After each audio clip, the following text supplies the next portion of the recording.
Matthew Rosenquist is my go-to cybersecurity guy. He was Intel's cyber strategist for 20 years. He's a chief information and security officer at a company called Eclipz. And we've done a bunch of work together as we make sure that our clients' cybersecurity programs play nicely with their AI ethical risk programs. So whenever I have a question about cybersecurity, I go to Matt and he's always enlightening. And as you'll see, he's a very passionate advocate for cybersecurity, to say the least. One thing that I really appreciate not only is that he's really knowledgeable about the space, but also that while being an advocate for privacy, he also recognizes that there are really tough ethical quandaries where the value of privacy butts up against other kinds of things that we think are really valuable. For instance, the health and safety of children. So talking to him is always enlightening, and I hope you learned a bunch.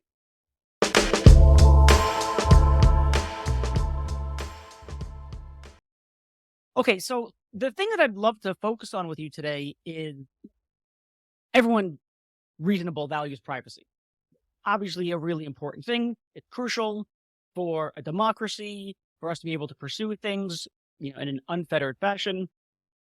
But it's not the only thing that's valuable. There's lots of other things that's valuable: safety, security, free speech.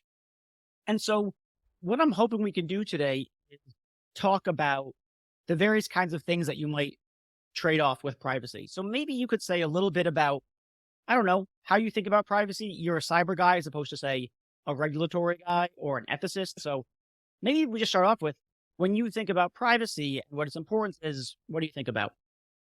All right. It's a great question. Privacy is one of the pillars of trust. And it's more than just a nice to have. You have it as a basic human right as defined in the European Union. In several state constitutions within the United States, it's defined as a constitutional right. It's that important. And again, it gets back to trust. And I'm a cybersecurity guy at heart. And when we look at trust, digital trust, privacy is one of those elements that contributes to it. It isn't all of it. We have to worry about safety and attribution and all sorts of other things, availability and confidentiality and all those. But privacy is one of those that is important if you're going to have trust. Now, there has to be a balance there, though. And as you mentioned, there's always trade-offs. And so we have extremes when people talk about privacy, from no privacy to 100% privacy. And in most cases, those extreme examples tend to fail because we also want other things like safety, right? That tends to be really important on our pyramid of needs. So it becomes a discussion then, like we're having. What is that right balance for privacy, for security, for safety, all those aspects that we hold dear to us? So let me give you a particular case that I got in trouble is a bit of an overstatement. I got blowback on social media because I wrote an op-ed for the New York Times that essentially said the Signal app. Okay, I get the appeal of it. The Signal app, for people who don't know, it's a messaging app. The content of the messages are encrypted, meaning that Signal doesn't know what you're saying to people. And that's similar to WhatsApp and Facebook Messenger. Did Facebook Messenger go through with the encryption? Did they do that I yet? think they're in the process of it. Yeah. That sounds right. That's not unusual among messaging apps. It also, unlike, say, a WhatsApp, doesn't collect any metadata. So doesn't know who's talking to who. So I can message you, and not only do they not know the content of my message, arguably fair enough, they also don't know that I'm me, that I've got an account, that I wrote a message to you, you received it at such and such a time. There's none of that stuff. Now, on the one hand, that's great if all you care about is privacy. But if you care about other things like, basic law enforcement issues, counterterrorism efforts, trying to stop the drug, a certain kind of drug trade or people trade, you might think, oh, actually, this is really useful that's an app that's really useful for those kinds of people. The message of what I intended my op-ed to be about was, we've got to balance these things. The Signal app, frankly, it can be dangerous. And people didn't really like that, or at least lots of people said, this guy doesn't care about privacy or corporate surveillance. And I had to do a kind of gut check with people like you I also spoke to a former CISO of Twitter who get a gut check and say, no, Reed, you're not crazy. We've talked about this before. You don't think I'm crazy, but I'd love to hear from you how you think about, or how you think we ought to think about trade-offs between things like privacy. And you don't have to comment on the signal stuff in particular, but privacy and things like law enforcement. Well, actually, privacy is a good example because they don't retain that metadata. That's what you're talking about, right? I'm contacting you. That's the metadata. The message itself is encrypted, and lots of different applications have that. But again, you can infer a lot of things just by whom you're communicating with. And our privacy, again, is defined by EU, is defined by certain states, gives us a certain amount of protection against being persecuted, against being labeled, against being interfered with. So, for example, if there's a website that I don't like, right? I'm a political group and I don't like a certain website, and I can track that you go there. Maybe I start attacking you. Maybe I start flooding you. Maybe I start throwing disinformation at you. Maybe I find out where you live, right? So again, there's challenges there. And most people would say, hey, I'm a law-abiding citizen. I should not be intimidated. And I should not be persecuted. And there's no reason, because I'm a law-abiding citizen, I'm not doing anything wrong, that somebody should come into my digital domain. Kind of just like my physical domain. I have a house and I'm a law-abiding citizen. Sure. That does not mean law enforcement can walk into my house at any time and see what I have there, see who I have as guests, see what I'm talking about, what I've purchased. Sure, yeah. They're not able to do that. Now, if they suspect something, right, and they have probable cause, that's a whole different world. Sure. Yep. There are legal instruments that require two branches of government to approve them to come in, and they have to be very specific what they're looking for that's criminal. They can't just say, oh, we think he's a criminal, let's go in and see what we can see. They have to be looking specifically for, drugs or this or that, Sure. this stolen piece of equipment, whatever. Great. We have controls like that in place. And that's what our society is deemed okay, not illegal search and seizure. Right. And yet in the digital world, when you talk to people that say, oh no, law enforcement should be able to see everything, right? Or maybe just law enforcement should be able to see where you shop and who you communicate with. That's kind of pushing those boundaries. Yeah. So I can see why people reacted viscerally Sure. to a general comment saying, oh no, people should have access to that. Whoa, time out. Wait a second. Who gives somebody the right to do that? Yeah. So, of course, I mean, maybe it's wrong of me to sort of take this as a background assumption, but of course, there shouldn't just be unfettered access to information about us by the government or Right. corporations or anyone, right? Of course, there shouldn't be that kind of unfettered information. And of course, there need to be proper controls to stop people who want not to have access to that data to having access to that data. So, of course, we need, search warrants. I'm sure, I'm not an expert in this field, but I am sure that area needs massive reform. I've talked to, a number of attorneys, for instance, who say, yeah, we Yes. need massive reform there. So, of course, we need reform. I agree with you. In fact, we have that system. It's called laws, right? We have, as part of our government system, a capability of creating laws, which we Sure. have at states and federal levels, and even some municipalities can have some rules there. And what we're seeing is more and more states coming out with laws, right, in their constitution that says privacy is a right. We see all the bad things. We want to preserve that. We want to put in proper controls where law enforcement still can do what they need to do, right? When they need to investigate based on probable cause, Sure. that they can compel, right, people to give up information. And we've got a system. We've got a whole, jurisprudence system that does that. And when Right. somebody goes off and hides money in some foreign bank or refuses to simply talk about what happened in a room with somebody, right?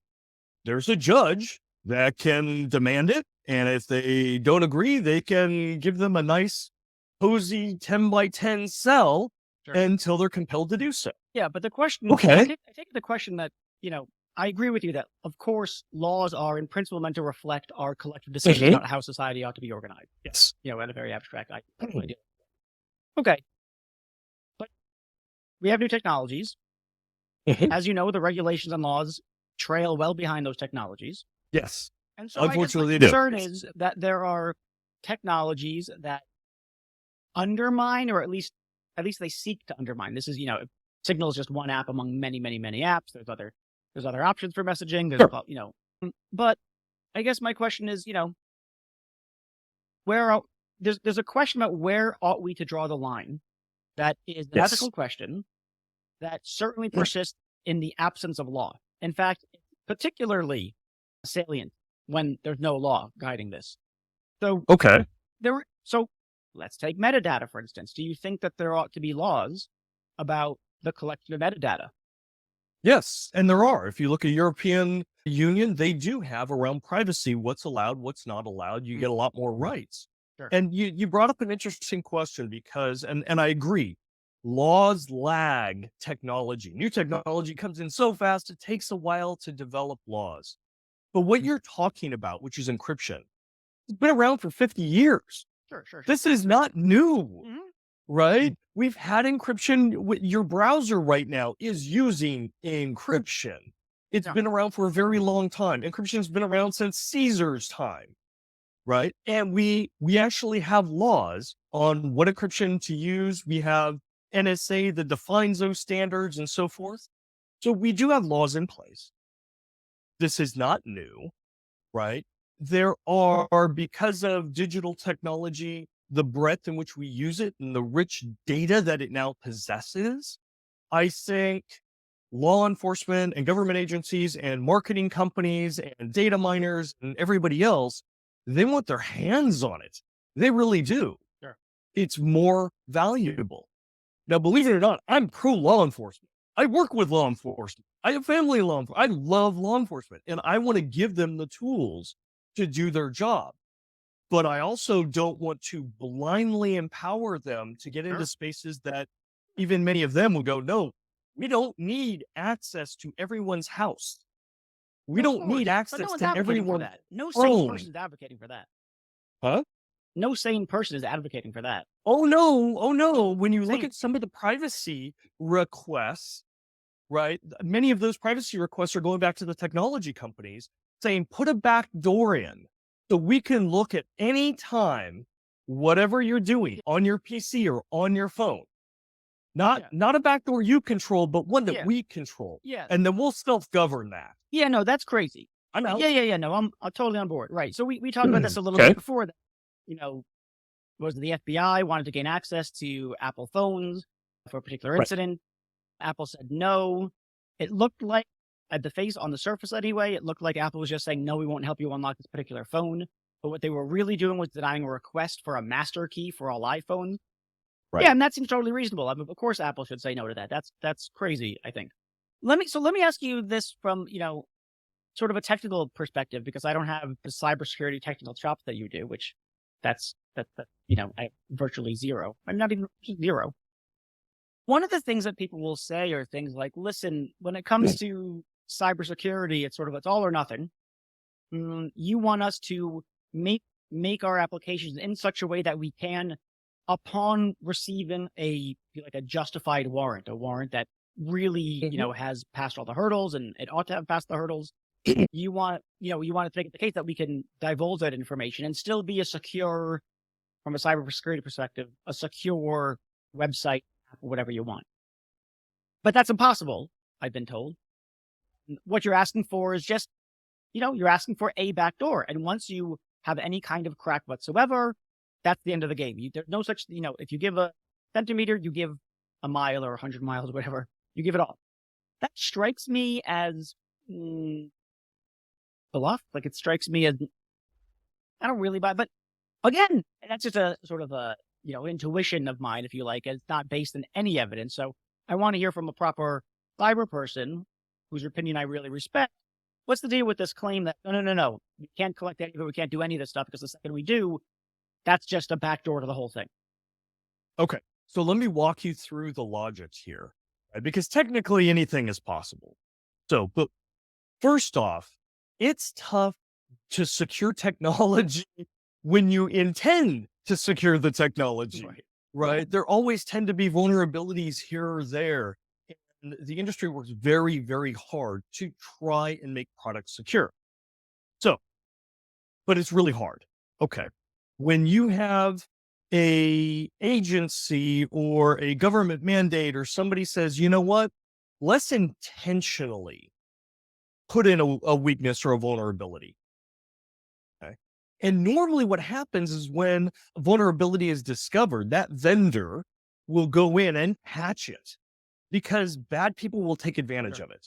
And they don't want their customers taken advantage of, right? They're not going to buy those products. It's, financially disadvantageous to them. Okay.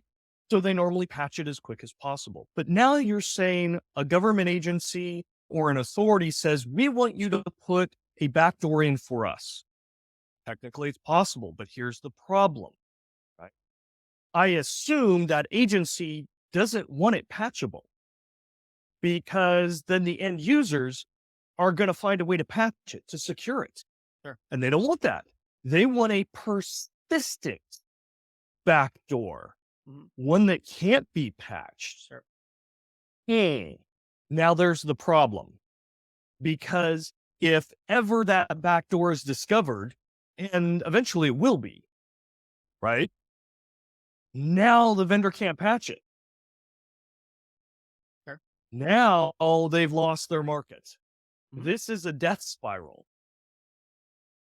So it's not just, put in a backdoor. No, put in a permanent backdoor. And what happens if it gets exploited? Your social security number is permanent.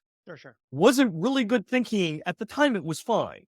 But nowadays, everyone's thinking, why are these permanent, right? It's like having a permanent password. You don't want to buy products with permanent passwords. So fundamentally speaking, it is a weakened product that will eventually get compromised. And the government agency isn't saying, put it in this little device that nobody uses. It's only really worthwhile if you put it in a device that everybody is using all the time, where the rich data can be found. So now, how much of a target is that going to be for attackers? And by the way, we have nation states out there that are, asking for backdoors in products. Yeah. Signal you had just mentioned, they recently just offered $1.5 million to anyone that can find an exploitable vulnerability in Signal. $1.5 million. That was earlier this year. By the end of this year, that may be 5 million. We're not sure. But it is financially advantageous. And it may only take one engineer on the inside to go, I want to retire in Tahiti. No one will know. I'm going to go leak this out. Done. And now it's permanent. Do you see the problem that we have? The slippery slope goes down really fast. Really fast. And that's why companies like Apple are saying, no, we see this. Sure. We understand the value of trust. We respect privacy as well. So the only answer is no. In the European Union, the EU and GDPR and the evolution of that very shortly, I think in a few years, is going to align with that. Because they also have criminals there and they have to deal with them, but they're finding that balance while respecting privacy. So it is possible. Oh, sorry. What was that last bit? So what's possible? It is possible to find that balance, right? In the EU, they have some of the strongest privacy laws and rights. And they're even fining companies for capturing data that they shouldn't have, right? Because they're not securing that metadata. They're not securing the information. And there is an expectation of that. There's a requirement of that. So they have to figure out that balance, and they're still prosecuting criminals. They still have law enforcement. So they are actively, they're several steps ahead of the United States in figuring out how do we preserve privacy to a reasonable extent while still allowing our law enforcement to pursue the criminals who are abusing people, who are breaking the law. And they're not asking for a global backdoor. They're not asking for a backdoor that they can get in whenever they ask for, right? They tend to go out in a different direction. If Reed, you're doing something bad on your phone, they're going to arrest you. They're going to seize your phone, right? And instead of going to Apple saying, I need a backdoor into this phone, they're going to go to a third-party vendor who can crack a single phone, hook it up to these great little devices, and it takes several hours, sometimes several days, and it cracks your phone. Not everyone's phone, just yours. And that makes a whole lot of sense. That's like a search warrant for your device. Sure. And you know what? Once I'm in your device as a law enforcement, I can now see all those encrypted messages back and forth. Right. So it works.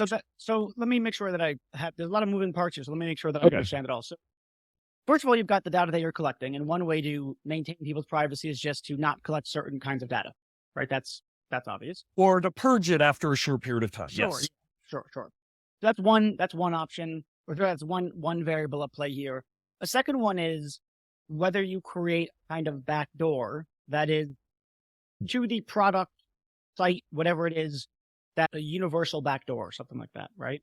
And so I take it that your general point is, but then there's this other thing, which is there's hardware out there that can break the security of a particular, say, device, right? Or a single account, a single person's phone. Okay. And you think, right, that's better because it's a more fine-grained, more targeted prying, discovery of information. That ought to be conducted, of course, only once you've received a warrant. Okay. So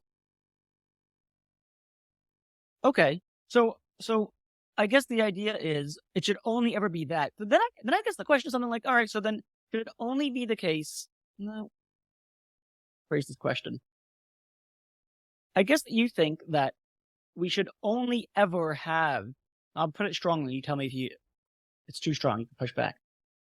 We only ever want to have that kind of fine-grained third party, whatever, means by which we hack individual accounts and devices, etc. But we would never want to intentionally create a kind of backdoor, persistent or not, because then that puts the entire business at risk. It puts the people whose data you have at risk, etc. Does that sound right? Yes. Right. You want to target those that you have reasonable suspicion that they're doing wrong. Sure. You don't want to impact the safety, trust, security, and everything else of people that you don't have a suspicion, probable cause of doing that. And the moment you institute a backdoor, right, you're affecting everybody.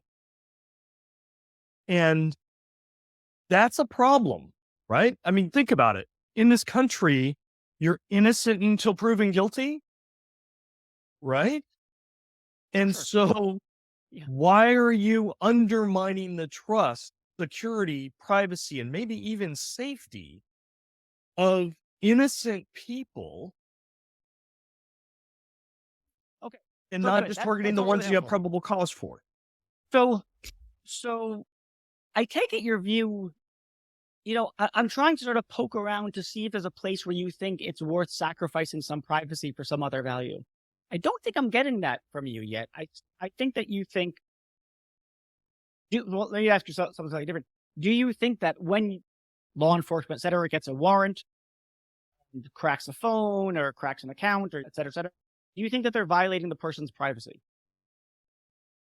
Not if they have that warrant. Absolutely not. Okay. So that's right. Not because there are in our legal system, it says you can do this and it's not a violation, right? Right. Okay. So, I mean, you could say it's a violation of privacy, but it's a justified violation of privacy.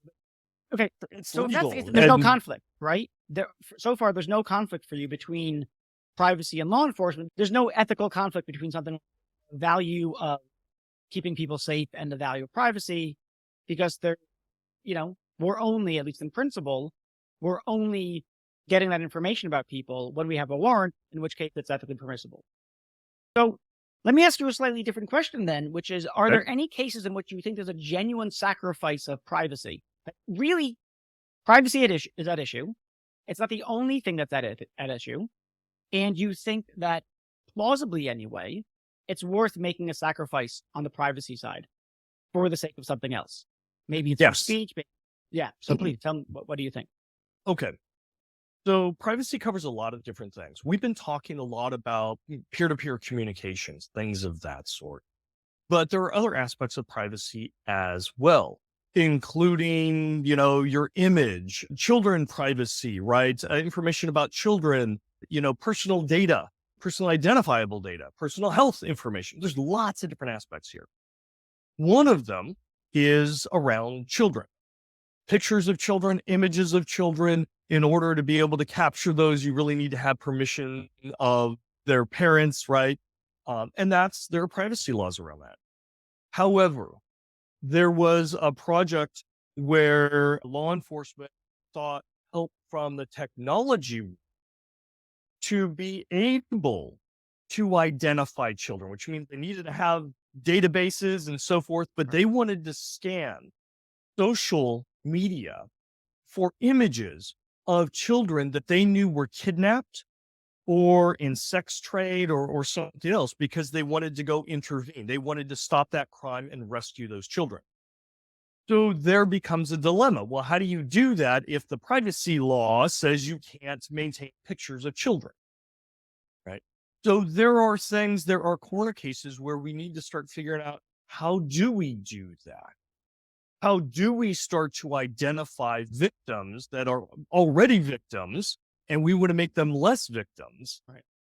And, even in that case, if you think about it, right, chances are the parents of those children, and my heart goes out to them, right, if their child's been kidnapped or estranged or something like that, is being victimized, there's a really good chance they're going to authorize law enforcement to say, yeah, here's a picture of my child, please go find them. Sure. Right. And that would extend out. But again, if you don't have all the controls in place to verify that or whatnot, or you don't have the laws in place to say, yes, law enforcement, once a report is made that there is a lost child or a child, that they can use that image, right? It might be considered illegal. So again, this is one of those situations where I think that technology is still far ahead of the laws.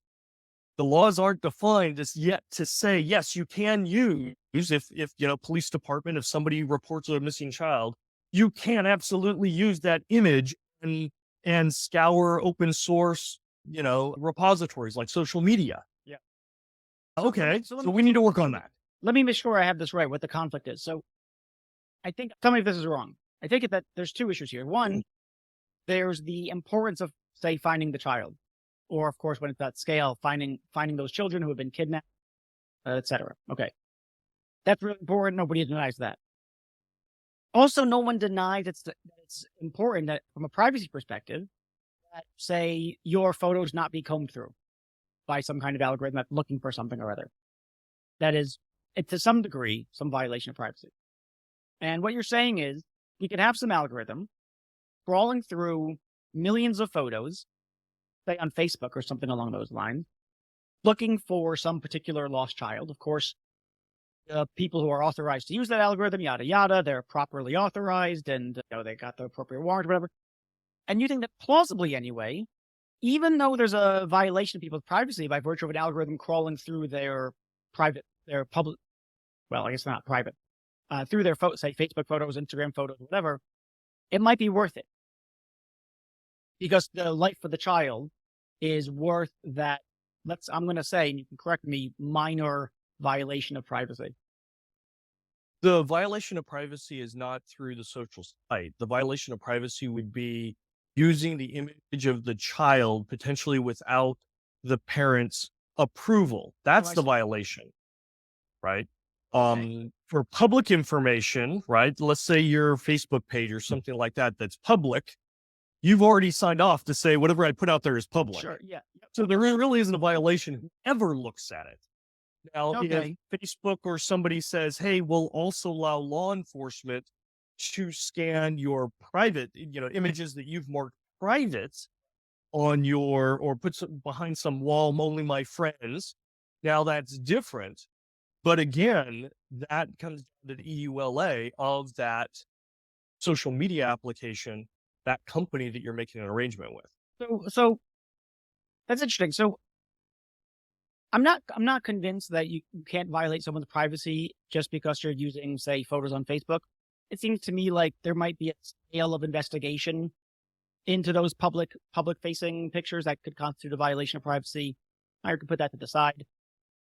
I think there was also another conflict between or not so public. Let's say they're on Facebook, but they're only Sure. shared with friends. I think there's, plausibly, I think you could say, look, those things are private, but if an algorithm, not a person, an algorithm looks at those photos, so it's not even a looking, that's a metaphor, of course. If an algorithm, you know, tests or, crawls through whatever metaphor you want. Analyzes them, yes. Yeah, and fine, analyzes them. Even that's a metaphor. It's not analyze them. Anyway, I think that's plausibly permissible. Might be a violation of privacy, but it strikes me as a fairly minor one, given that no human, no person is looking at my photos. Yes, I might get a flag. There might be a false positive. Maybe I get in some trouble. That's obviously a big issue. We want to avoid that. We need proper controls in place for fighting back. And then you think that there's another issue about whether it's a violation of privacy of the child. The police use the image of the child without parents giving explicit permission for that. HOPA laws, yeah. Yeah. Okay, so and I take it you think that plausibly the police are justified in using that image, despite not receiving the consent of the parents. So put slightly differently, they are justified in violating the privacy of the parents, or is it the child? It's the privacy of the child, but the parents represent the child. Sure. I don't know if you also thought it was a violation of privacy of the parent. No, I'm not talking legally. I'm talking ethically. Well, yeah, I mean, they're responsible for the child. But go back to the social media, Facebook, right? Your private pictures on Facebook, who do you think owns those? Sure. Facebook does, not you. Yeah. Facebook does.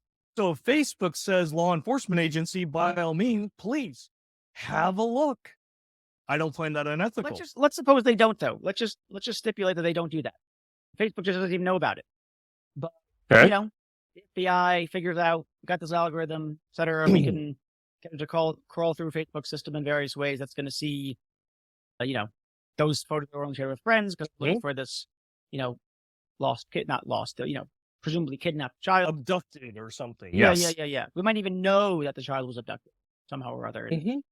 I don't know. That seems like to me like a tough call at best. Tough call. It is. Think about this. Okay. Situation. Mother and father abduct a child. Yeah. Okay. So, and the grandparents or whatever are worried, or they think there's foul play involved. They think there's abuse involved. Law enforcement is brought in. Law enforcement wants to track where these people are. Right. So they want to be able to look at the parents, Facebook and pages, and they want to be able to figure out where their cell phones are and things of that sort. Right. Facebook may turn around and say, no, you can't have access. In theory. Now, law enforcement can go, well, you know what? It's funny saying you just got hacked last week and the hackers put your database online. Mhm. Maybe I just go over there. Yeah. Maybe I just use this other illegal, right? It's hacked. It's no longer illegal database and search for the benefit of the child. That becomes an ethical conundrum, right? It really does. And I can see law enforcement going and doing that. And unfortunately, right, and maybe going and even arresting the parents somewhere. And unfortunately, down the road at trial, their defense attorney says, I'm sorry, that information was acquired illegally, just like an illegal search warrant. Therefore, any information resulting from that, any evidence collected resulting from that, is fruit of the spoiled tree and cannot be used in court for prosecution. And you know what? I think law enforcement would be okay with that because their goal was to get the child safe first. Okay. Yeah. And I've seen acts like that before. Yeah. and it's an ethical conundrum, Yeah. right? So good. It's good. It's nice. I mean, I think, what it's nice for me to hear from a privacy advocate like yourself is that there are real cases where sacrificing Oh, yeah. privacy might be called for. I think that's right. Okay, man. Thank you so much. This has been a lot of fun. No, really. I mean, you're the expert on privacy. I'm the novice, and it's really helpful and interesting to learn. And I've obviously been really trying to push as hard as I can about because I want to explore the boundaries of how much we should care about privacy. Obviously, a lot. I want to know, when does it butt up against other things that we care about? And so I've been trying to push and push some line downgrade the importance of privacy relative to others. You've done a magnificent job of defending its importance, but but you've also given some cases in which you think, yeah, maybe there's some tough questions where maybe privacy is not the Yes. most important thing at play. That's all. And one thing that what we talk about some other time is, these third party vendors who can help you hack individual devices. I don't know. There's got to be some kind of controls around that stuff too. There Okay. should be. There really should. And it's a great topic. Yeah. But, in conclusion, we do need to have a balance, I think, of privacy. It can't go to one extreme. It can't go to the other. But as a society, as defined by our laws and our rules and what we vote on and who we vote to make those laws, we need to have clarity on what that optimal balance is. Nobody wants to be victimized or allow criminals to run rampant, right, without any controls. But on the other hand, nobody wants, as a law-abiding citizen, to be persecuted or watched or handled in that way. We don't find that fair. That's why innocent until proven guilty. So we have to. And I'm both a pro-privacy advocate and a pro-law enforcement advocate. It all comes down to trust. And we want to trust our systems to not abuse us in any bad way. All right. Well, the final and the wisest words. Thank you so much, Matthew Rosenquist. Thank you much. Bye, man.